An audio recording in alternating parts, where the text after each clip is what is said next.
Welcome to Mishna study, Masechet Hallah, Perek Gimal Mishnah Tet. Over here in this Mishnah, we're continuing with the concept of something that really shouldn't belong to you. They got mixed up with something that belonged to you. So let's say a similar case, we can talk about olives, right? We know olives that are growing on the tree, those are your olives. But the ones that are left over, right? The few olives that are left, the leket that you're supposed to leave for the poor, right? Those are what we call zete nikuf. Right, olives for the striking, meaning it's for the aniyim to come and strike them down, and that's for them, right? Or when it comes to grapes, right, you have your grapes, then you also have the olelot, right, the few grapes that are left on the vine that belongs to the aniyim. Now, let's say, right, you pick those olelot and they got mixed in with your regular grapes, right? Or you pick those olives, they got mixed in with your regular olives, and you don't know now the exact, how do you separate? Right? How do you go about? So that's going to be the discussion around Mishnah. It's going to be very similar to the last case that we spoke about in last Mishnah. So Kayotzebo, similarly,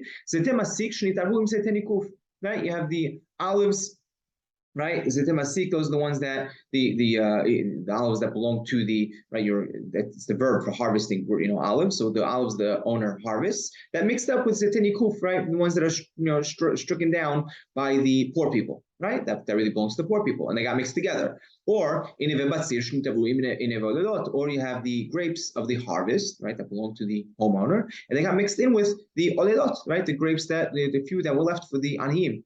So what do? Right? Let's say they got mixed in together, right? You don't know exactly, where they are. Let's say you had 100 olelot grapes that got mixed in with another, 900. So there's 1,000 total grapes. Now, what do? Do you separate on the 100 or do you separate on the full 1,000? So, right? If you have income, right? You have more grapes or more olives coming from elsewhere. You take according to the hashbon. So what do? So you take, there was 100 grapes that, that just fell in. So you take another 100 grapes, right? And then you go ahead and you separate the tirumot and the ma'asrot, right? So you covered, right? The point over here is actually, you separate on the 900. I'll rephrase that, right? The point over here, the olelot, right, that belong to the aniyim, those are not obligated in tirumot and ma'asrot. So when they got mixed in with the other grapes, right, only the 900 are obligated, right, in the tirumot and ma'asrot. Those 100 are not obligated. So if you have others, so what could you do? You take another, 900 and you separate, accordingly, right? You're going to separate, double from that area to cover, the ones that were just mixed in with these olelot. Let's say you don't have more grapes, more olives. Motzi trumat maaser lakol. Right? What do? You need to separate truma and trumat maaser on everything, right? So now you have a total of 100. You need to separate truma on that 1,000. You need to separate truma on that 1,000. It's not enough to just separate truma on the 900. Right, you need to take the entire amount, the 1,000, and now you're giving a little bit extra, right? But the point over here is that's what you have to do because truma is so hamur. Right, truma really is something that's avon mitabi deshamayim. So you have to separate on the entire batch. Bashar maaser umaaser sheni lefi hashbon.